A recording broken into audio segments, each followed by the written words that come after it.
Hello, and welcome everyone to Time Out Podcast. We're making awareness for kidnappings all over the world, women, men, children. I'm your host, Queen Supreme, and let's get this episode started, shall we?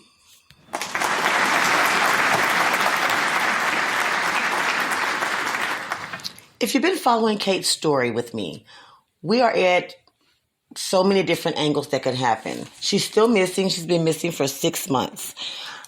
We're at the point now to where she's holding her, where she's being held, is like a big shipping container on someone's property.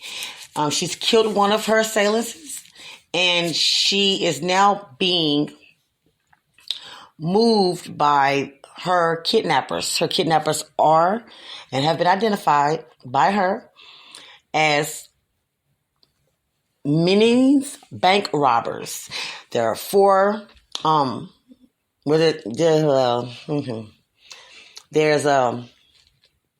four brothers. There's two grandsons and two brothers.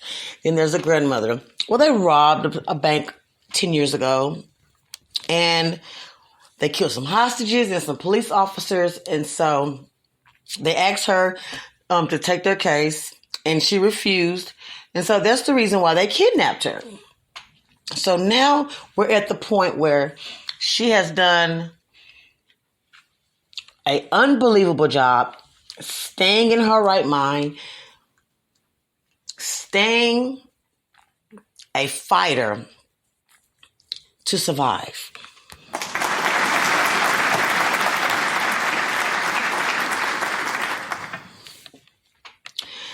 Kate is a successful lawyer from Atlanta, Georgia, and she was kidnapped from her home.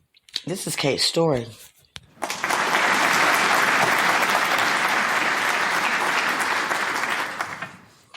Now, the woman that owns the property has called into the police to say there's some weird shipping container on her property. She wants it moved.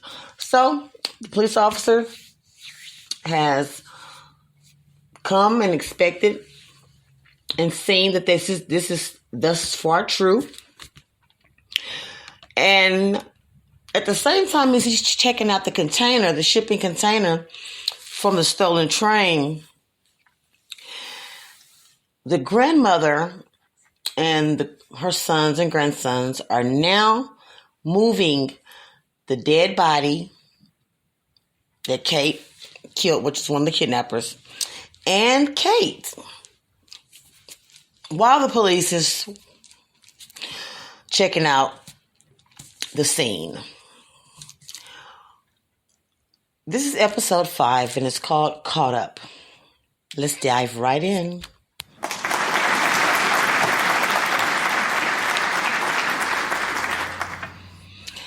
As they all got out of the SUV, the officer looks inside and sees that there's nothing out of the ordinary, but he catches a smell of blood.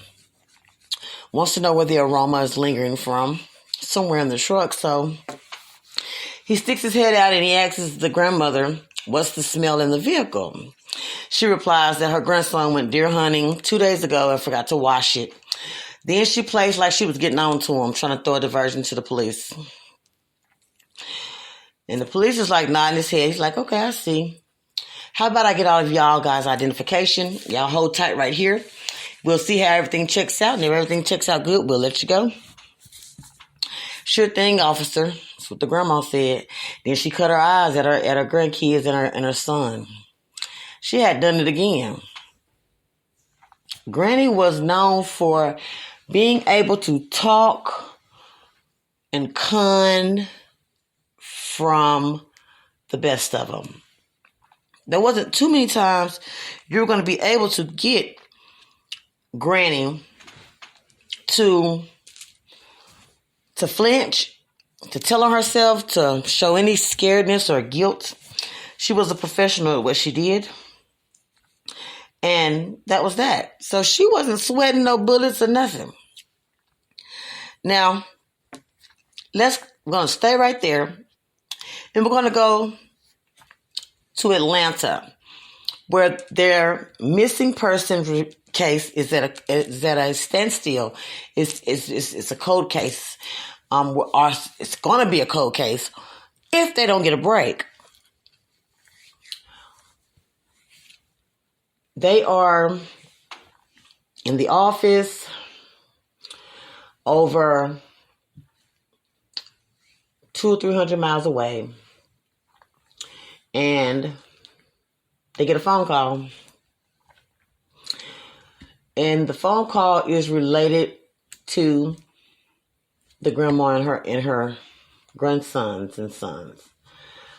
And a desk police officer took the call, and it's not a call that it didn't click to the officers, to the petty desk officer. And I say that because, for the simple fact is, any kind of tips or any kind of working together, as different counties and states work together, there has to be some sense of concern or urgency. So this is how the phone call went. This is Sheriff so-and-so from Decatur County, and looks like here we have a few of your residents in suspicion of a heist on a train container. Now, the first thing you're thinking is, I thought Grandma said she had some fake shit going on, some fake IDs or something. And she does. See, the IDs are, and in fact, makes them residents of Atlanta, Georgia. But they're under different names, addresses, so there's no way that they can be connected to their real aliases. So the police officer puts them on hold and goes and checks their IDs, and they come back clean.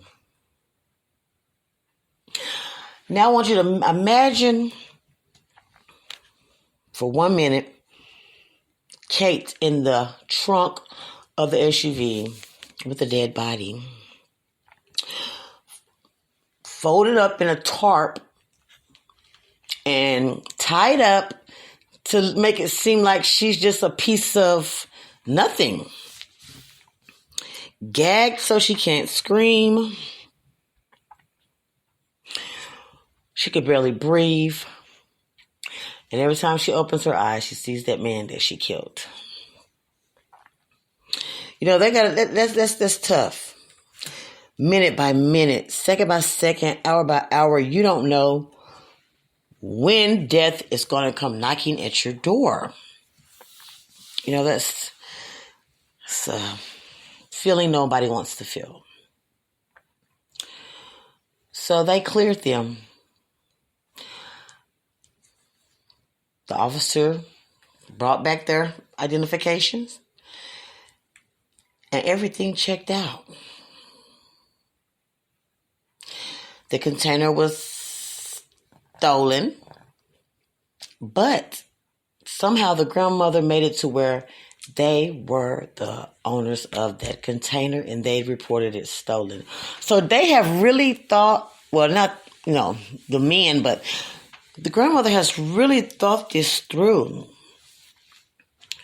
and she's totally got everyone fooled. And, Kate has no idea what's going on outside. And she can't move. She doesn't know. And she's very, very scared. She's very, very tired. And she just wants this to be over. They get back into their SUVs. And the police give them 24 hours to move the container. And that was it. So as they're driving off with Kate in the back, they kick in their next plan in motion. And this time, Granny is not so happy. Matter of fact, Granny is not only upset that her grandson got killed, but she wants Kate to feel undeniably gruesome pain. So she says, they get a little bit down the road, "You idiots almost got us caught." She's fussing, she's upset. And she said, "How am I supposed to move $1 billion if y'all can't stick through with a simple kidnapping?" Now, as Kate is hearing this in the back, she's starting to listen and see what's going on. The reason why she was taken is not because she wouldn't take their case. It's because her grandmother is the one leading the pack. Please don't go anywhere. This is Time Out, and we'll be right back. I'm your host, Queen Supreme.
Thank you and welcome. We are back on Time Out, episode 5, Caught Up. I want to thank all of my listeners for tuning in to Time Out and listening to Kate's story. Welcome any new listeners. And if you ever want to hit up me or have a topic discussion you want to talk about, or you just want to win a cash prize or listen to one of my other shows like The Power or maybe even The Jungle, hit me up on Queen Supreme Podcast and Music.com or Super Podcast Hits, Supreme Podcast Hits blog, or The Real Super Savage at Facebook, Instagram, and Twitter.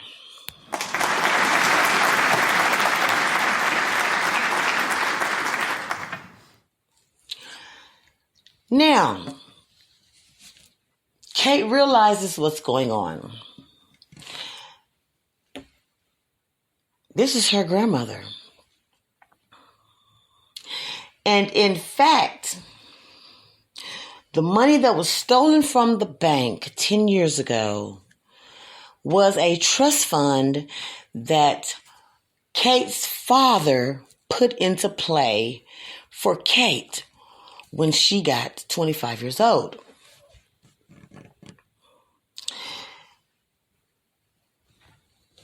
It was almost over $1 billion. 1.1 billion to be exact.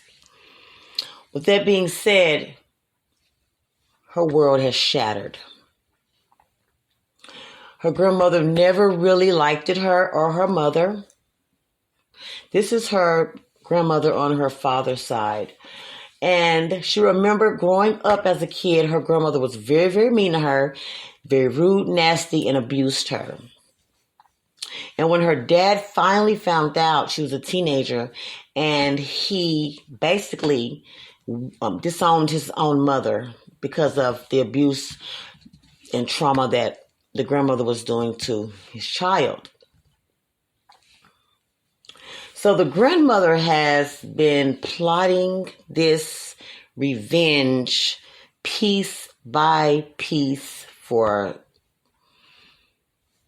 over 10 years, since Kate was 15 years old. And those men were not her grandsons. They were hitmen that she had hired to finish the job. And everything is starting to dawn on Kate. And Kate is blown away, you know. And she remembered doing an insurance claim shortly after her safe deposit box came up missing. But she never tied two and two together.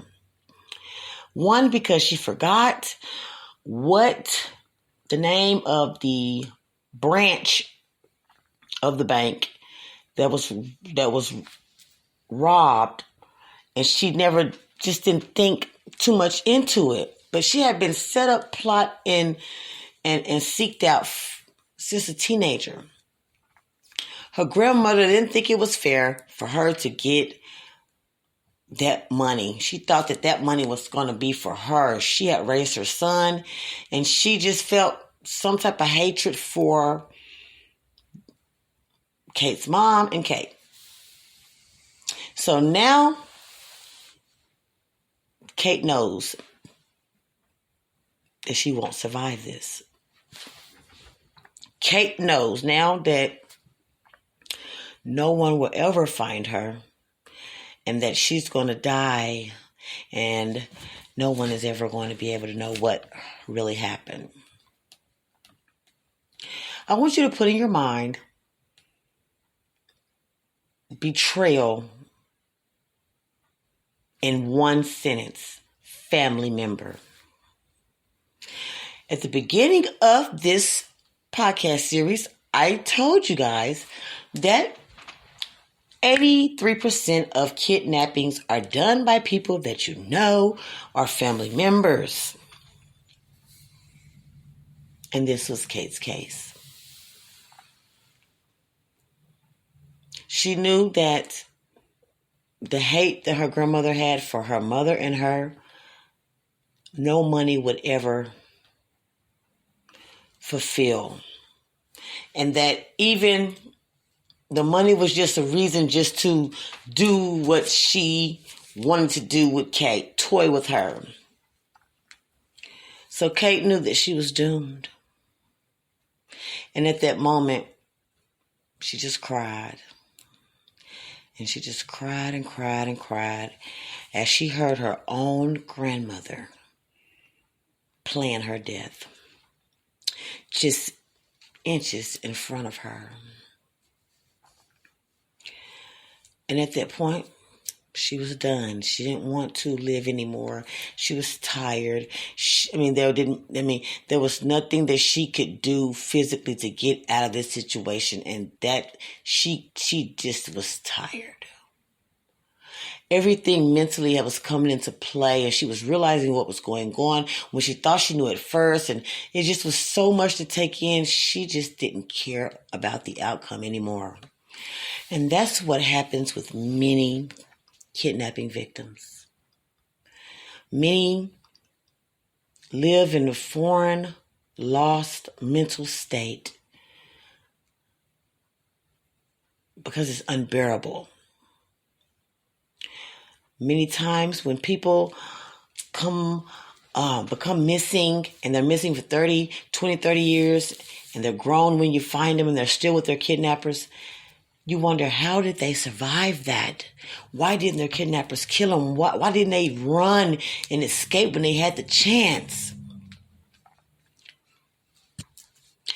And I'm going to tell you why. Because after so much torment, brainwashing, different kind of scenarios and stories, you go insane to where you just don't want to deal with it anymore. You just don't want to deal with it anymore. And I know you want to say, that would never happen to me. I will try to fight my way out. But if you're kidnapped when you're 4 years old and you don't find out that you were kidnapped until you're 25, you had no choice. You believed the lie. You believed the brainwash, and you went on with life with kidnappers. That was not your fault. I want everyone to know that being abducted is never okay, and it's never your fault.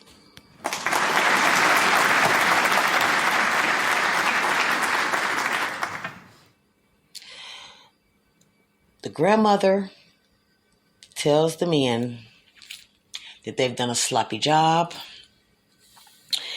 Pick which man dies along with Kate. She's a cold-blooded monster. Do you understand me? Somebody's going to have to pay for this getting way out of control like this, she says. And really, I don't want to share the money with one more person that doesn't know their ass from their head from their asshole, basically. And she said she's going to take them to an unclosed location, and this is what's going to happen. And Kate hears all of this. Join me next week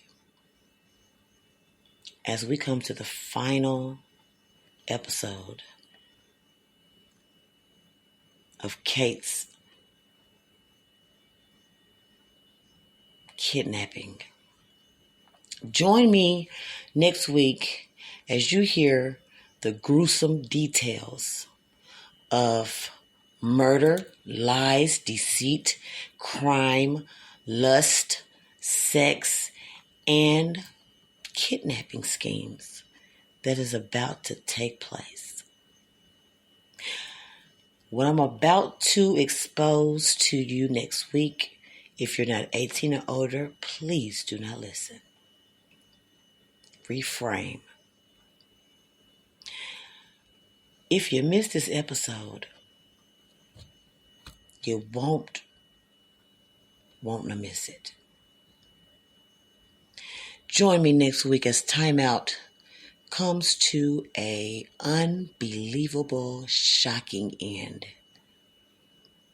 You're going to be on the edge of your seats, crying and praying to God that this never happens to you. My name is Queen Supreme. Thank you for listening.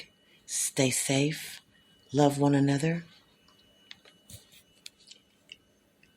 And keep your guard up.